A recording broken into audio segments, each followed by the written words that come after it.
ভোর রাতে যখন সাহারি খেতে উঠবেন, আপনি তো সাহারি খেতে উঠেন, আপনি জানেন ওই সময়টার দাম কত? আমরা বেশিরভাগ মানুষ জানি না ভোর রাতের এই সময়টার দাম কত। আরে ভাই, এই সময়ের দোয়া 1 মিনিটের দোয়া অন্য সময়ের 100 মিনিটের সমান না। অন্য সময়ের 100 মিনিটও এই ভোর রাতের 1 মিনিটের সমান না। এত মূল্যবান সময়।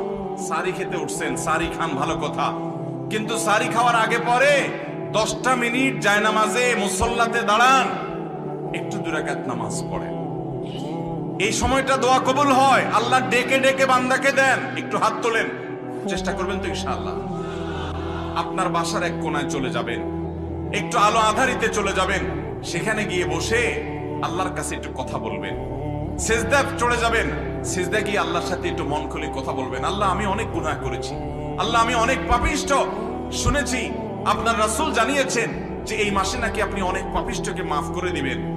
আল্লাহ, আপনি নাকি অনেক জাহান্নামে যাদের নাম চলে গেছে জাহান্নামী তালিকাভুক্ত, তাদেরকে মুক্ত করে জান্নাত দিয়ে দিবেন, আপনি নাকি ওয়াদা করেছেন। আল্লাহ, আমাকে একটু তাদের মধ্যে শামিল করে দেন। আল্লাহ, আপনি দিলে আপনার কোনো অভাব হবে না। আল্লাহর সাথে একটু কথা বলা, মুনাজাত করা ভোর রাতে করার চেষ্টা করবো তো ইনশাআল্লাহ। ঘরের এক কোনায় চলে যাবেন, সাহারিটা আগে আগে খেয়ে শেষ করবেন, আজানের এখনো 15 মিনিট বাকি। চলে যান এক কোনায়, ওযু করে দাঁড়ায় যান 2 রাকাত নামাজে, চলে যান সিজদা, একটু দোয়া করেন।